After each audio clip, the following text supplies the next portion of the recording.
কারো মানসিক শান্তি কেড়ে নিয়ে নিজের জীবনে কখনো সুখী হওয়া যায় না। অন্যের জীবনকে জাহান্নাম বানিয়ে নিজের জীবনটাকে জান্নাত বানানো যায় না। It's quite impossible. আল্লাহর না একটা ন্যাচার আছে, যদি আপনি কারো জীবনের শান্তি কেড়ে নেন, আল্লাহ আপনার শান্তি কেড়ে নেবে।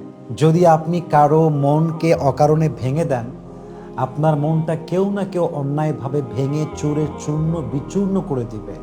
ভাইরে, বান্দার হক বড় সেন্সিটিভ।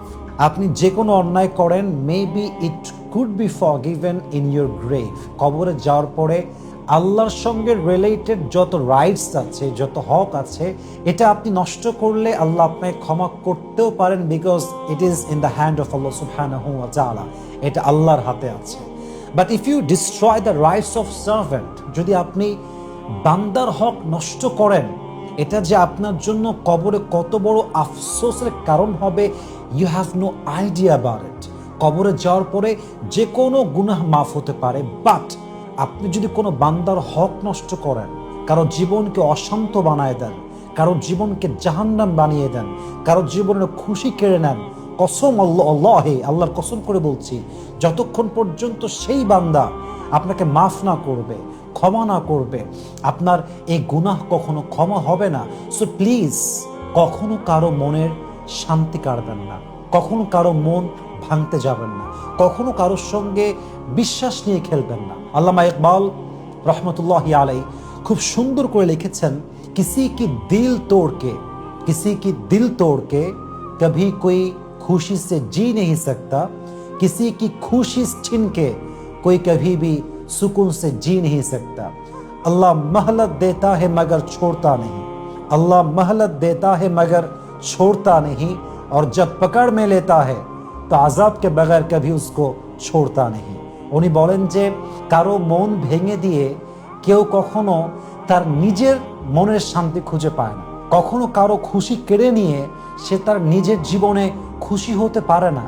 এবং আল্লাহ যখন দেখে যে আমার একজন বান্দা, সে অনেস্ট, সে লয়াল, সে কারোর সঙ্গে চিট করছে না, কারো মন সে ভাঙছে না, কাউকে আযাব সে দিচ্ছে না, কারো মনের অশান্তির কারণ সে হচ্ছে না, অথচ প্রতিনিয়ত তাকে মানুষ কষ্ট দিচ্ছে, তাকে মানুষ আঘাত দিচ্ছে, একটা সময় গিয়ে আল্লাহ তাআলা সেই বান্দার সামনে সবার চেহারার যেই মুখোশ আছে এটাকে রিভিল করে দেয়, এটাকে উন্মোচিত করে দেয়, এবং সে বুঝতে পারে কে আমার আপন, কে আমার পর।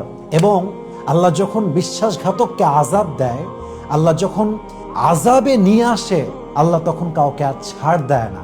এই জন্য আমরা মাঝে মাঝে বলি, আল্লাহ ধরে না, ধরলে কিন্তু আল্লাহ কাউকে ছাড়েও না।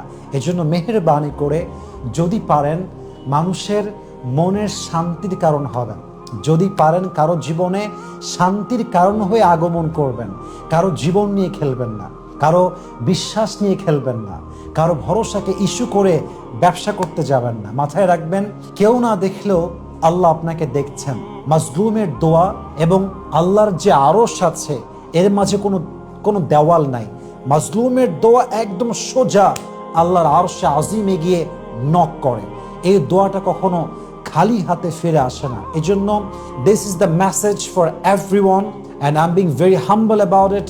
বিনয়ের সঙ্গে বলছি, যদি আপনি মুসলমান হতে চান, যদি আপনি সত্যিকার অর্থে নিজেকে মুসলিম হিসেবে দাবি করতে চান, কারো বিশ্বাস নিয়ে খেলবেন না, কারো জীবনকে জাহান্নাম বানাবেন না, কারো মনের শান্তিকে কেড়ে নেওয়ার চেষ্টা করবেন না। যদি পারেন কারো ইসমাইলের কারণ হবেন, যদি পারেন কারো মনের শান্তির কারণ হবেন, যদি পারেন কারো জীবনে একটা সুন্দর মানুষ হয়ে আগমন করার চেষ্টা করবেন। আল্লাহ আমাদের সবাইকে মানা, বোঝা এবং আমল করার তৌফিক দান করুক। আসসালামু আলাইকুম ওয়া রাহমাতুল্লাহি ওয়া বারাকাতুহু।